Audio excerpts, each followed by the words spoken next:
नमस्कार। गायत्री स्नातकोत्तर कॉलेज सांचौर की ऑनलाइन क्लास में आप सभी का स्वागत है।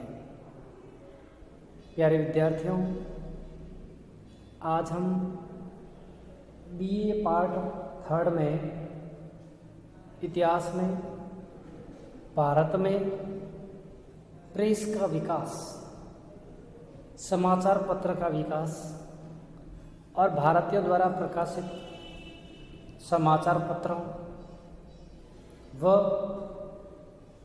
ब्रिटिश गवर्नर वायसराय द्वारा उनको प्रतिबंधित करना व अन्य जो नियम बनाए गए थे उनका हम अध्ययन है वो करेंगे। तो देखिए, कल हमने पढ़ा कि भारत में पुनर्जागरण मुद्रण के आने के दौरान, छापे खाने आने के दौरान समाचार पत्र पत्रिकाओं के छापने का कार्य शुरू हो गया था।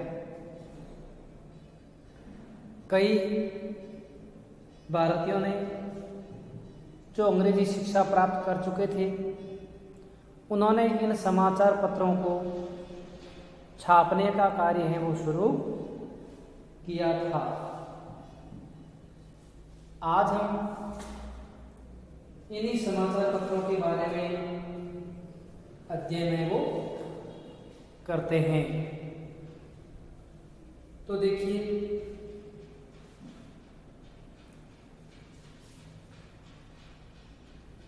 भारत में समाचार पत्र के प्रकाशन का कार्य सर्वप्रथम गैर सरकारी अंग्रेजी में हुआ था और जेम्स ऑगस्ट हिक्की का योगदान हम कभी नहीं भूल सकते। जेम्स ऑगस्ट हिक्की ने बंगाल गजट समाचार पत्र प्रकाशित कर भारतीयों को समाचार पत्र प्रकाशन से जोड़ा था। 19वीं शताब्दी के प्रारंभ से भारतीय समाचार पत्रों का दूसरा अध्याय शुरू होता है। 1818 ईस्वी तक देसी भाषा में प्रकाशित होने वाले किसी समाचार पत्र का नाम नहीं मिलता है। उस समय में बौद्धिक जागरण केवल पाश्चात्य शिक्षा प्राप्त व्यक्तियों में ही सीमित था और राजा राम मोहन राय की प्रेरणा से, समर्थन से, निर्भीक नेतृत्व पाकर भारतीय पत्रकारिता विकास के कदम पर चलने शुरू हो गई थी। आत्मीय सभा के 2 सदस्य हरीशचंद्र रॉय और गंगा किशोर भट्टाचार्य के सहयोग से बंगाल में पहला भारतीय पत्र बंगाल गजट नाम से 1818 ईस्वी में प्रकाशित किया गया था, जिसका उद्देश्य और स्वरूप व्यापारिक। यह भारतीय पत्र एक विचारधारा का प्रतिपादन कर रहा है और वह विचारधारा थी प्रगतिवादी हिंदू धर्म। और इस समय भारत में ईसाईयत का प्रचार करने वाली संस्थाओं ने भी पत्रकारिता के क्षेत्र में योगदान दिया था। राजा राम मोहन राय ने भारतीय समाचार पत्रों को प्रकाशित करने के लिए 1822 ईस्वी में फारसी भाषा में मीरात उल अखबार प्रकाशित किया। अंग्रेजी भाषा में ब्राह्मणिकल मैगजीन प्रकाशित किया। राजा राम मोहन राय के प्रगतिशील विचारों के कारण विचारों के विरुद्ध सनातनीय और रूढ़िवादी लोगों ने भी चंद्रिका समाचार पत्र बांग्ला भाषा में निकाला था। इस तरह हम समझ सकते हैं कि भारतीयों ने भी स्थानीय भाषाओं में कई समाचार पत्र प्रकाशित हैं वो किए थे। इन सभी में राजा राम मोहन राय के योगदान को हम नहीं भूल सकते। राजा राम मोहन राय को भारतीय पत्रकारिता का जनक कहा जाता है। उन्होंने संवाद कौमुदी, मीरात उल अखबार और ब्राह्मणिकल मैगजीन की स्थापना उस समय की थी या प्रकाशित उस समय किया था जिस समय ईसाई पादरी अपने धर्म का प्रचार कर रहे थे और हिंदू धर्म को पीछे धकेलने की कोशिश कर रहे थे। राजा राम मोहन राय ने अपने कुशाग्र बुद्धि के तर्क से ईसाई पादरियों को निरुत्तर कर दिया था। उनके पास कोई उत्तर है वो नहीं रहा था।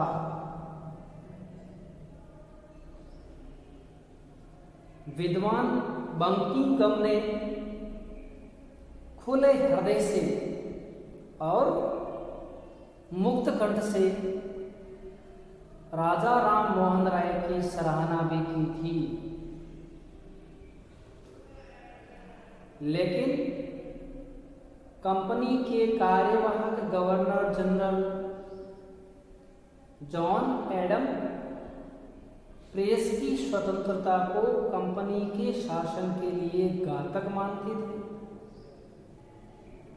और इस कारण उन्होंने अंग्रेजी समाचार पत्र संपादकों को बंकिंघम जैसे व्यक्तियों को पुनः स्वदेश लौटने का आदेश दिया, लेकिन उस समय तक भारत में समाचार पत्र प्रकाशन का कार्य अत्यधिक जोर शोर से चल रहा था।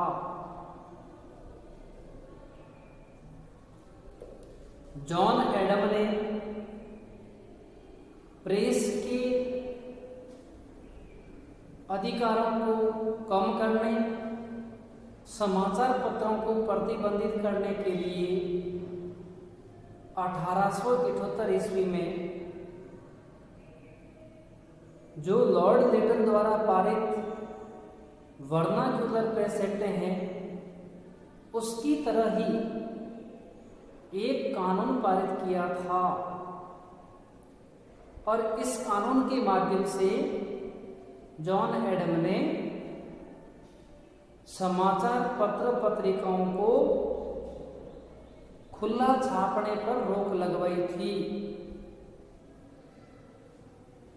लेकिन राजा राम मोहन राय जैसे व्यक्तियों ने इसके विरुद्ध सुप्रीम कोर्ट में मामला दर्ज करवाया। ब्रिटिश सरकार ने, ब्रिटिश न्यायालय व न्यायाधीशों ने कंपनी का साथ दिया, फिर भी राजा राम मोहन राय ने अपने साहस के माध्यम से अपने विचार हैं वो तेज रखे, समाचार पत्रों को आजादी दिलवाने का कार्य शुरू रखा।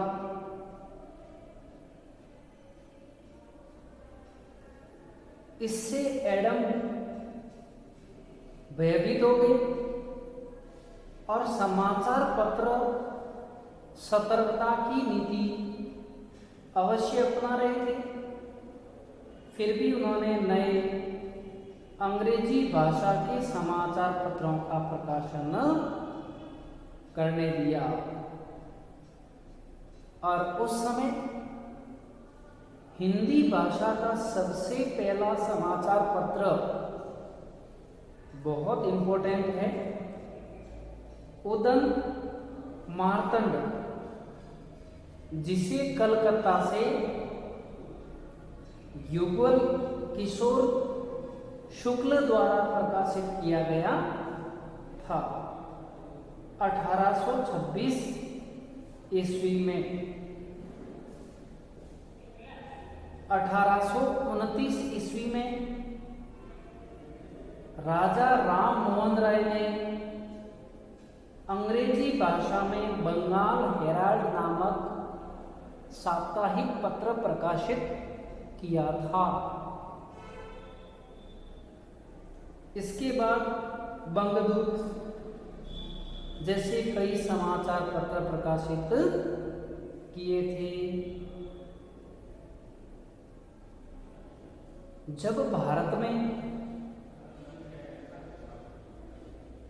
लॉर्ड विलियम बेंटिंक के काल में, प्रशासनिक काल में भारतीय पत्रकारिता का क्षेत्र नए नए आयामों को छूने लगा, उस समय जॉन एडम कानूनों के विरुद्ध वातावरण बना रहे थे। लेकिन जब भारत में बेंटिंक के बाद लॉर्ड मैडऑफ कार्यवाहक गवर्नर जनरल बने और उसने मैकाले से एक कानून बनाने का आग्रह किया और मैकाले ने एडम के कानूनों को अनावश्यक बताकर रद्द करने की सिफारिश की और मैडऑफ ने दृढ़ता से कहा था कि कोई भी कानून यूरोपियन और भारतीयों में भेदभाव की नीति पर आधारित नहीं होना चाहिए। हमें भारतीयों को यह एहसास नहीं होने देना चाहिए कि हम उनके विचार प्रकट करने की स्वतंत्रता से डरते हैं अथवा उनकी राष्ट्रभक्ति से संदेह करते हैं। लॉर्ड मैडऑफ ने अपने इन्हीं ही उदार विचारों के कारण प्रेस की स्वतंत्रता को बढ़ावा दिया था और उस समय में जो हमारे बुद्धिजीवी वर्ग के लोग थे उन्होंने समाचार पत्रों में समाज सुधार संबंधी व आधुनिक बुद्धि तर्क चिंतन युक्त प्रभावशाली विचार छापने शुरू किए थे।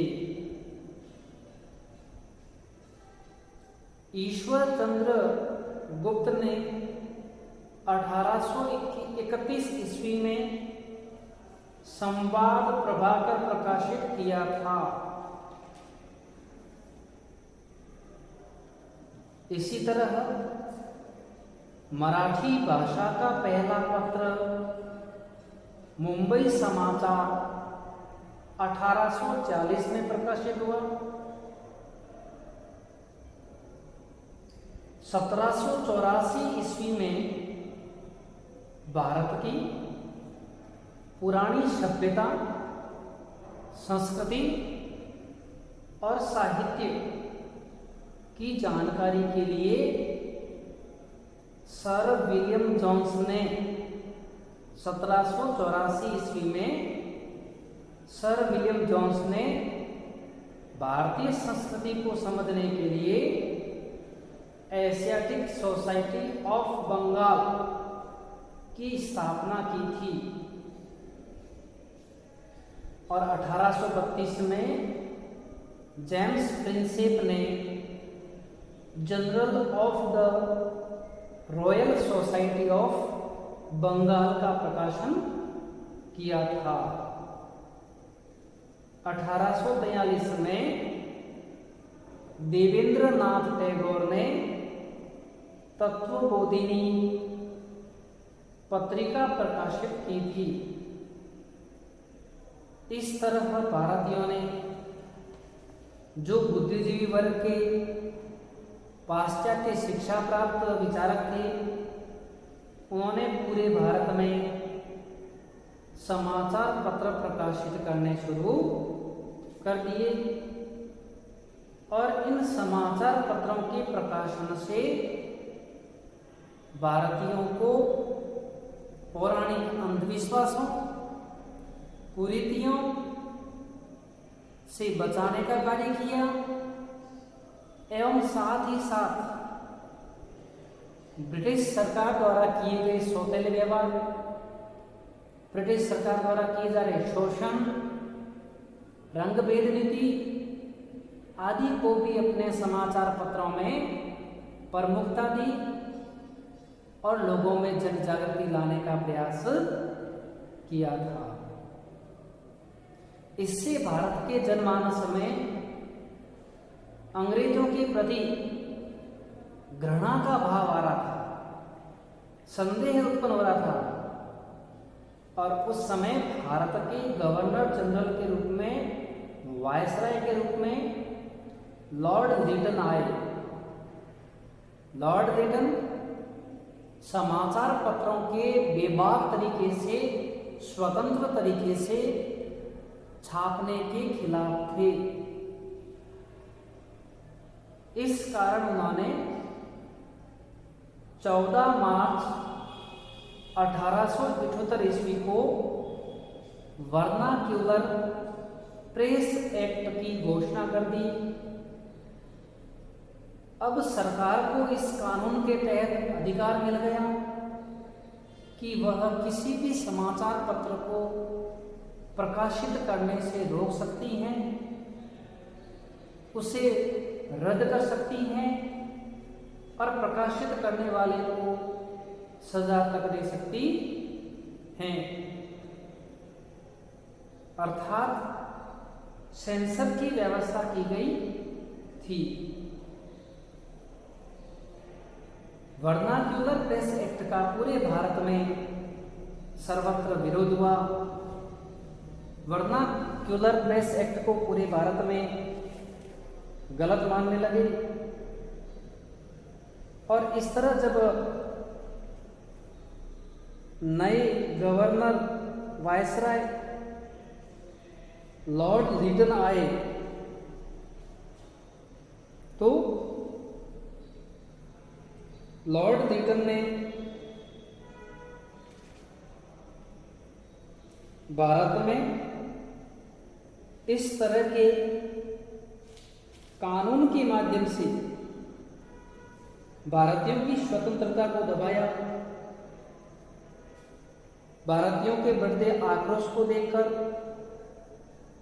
भारत का नया गवर्नर लॉर्ड रिपन को बनाया और लॉर्ड रिपन ने 7 दिसंबर 1881 ईस्वी को वर्नाक्युलर प्रेस एक्ट को समाप्त कर दिया। सुरेंद्र बाबू ने इस अन्याय को स्वीकार करते हुए कहा था, मैं इसे अपने लिए गौरव समझता हूं क्योंकि जन कर्तव्य का पालन करते हुए जेल जाने का सम्मान प्राप्त करने वालों में मैं अपने युग का प्रथम भारतीय हूं। वस्तुतः सुरेंद्र नाथ बनर्जी की निर्भीकता और देशभक्ति ने सारे देश में भारतीय पत्रकारिता के क्षेत्र में नव चेतना उत्पन्न कर दी और पुनः से बाल गंगाधर तिलक ने केसरी और मराठा समाचार पत्रों के माध्यम से भारतीयों में जन जागृति लाने का प्रयास किया गया और इन्हीं प्रयासों के कारण दिन प्रतिदिन भारतीयों में जागृति आई और भारतीयों ने अंग्रेजों के खिलाफ मोर्चा है वो खोला था। Thank you.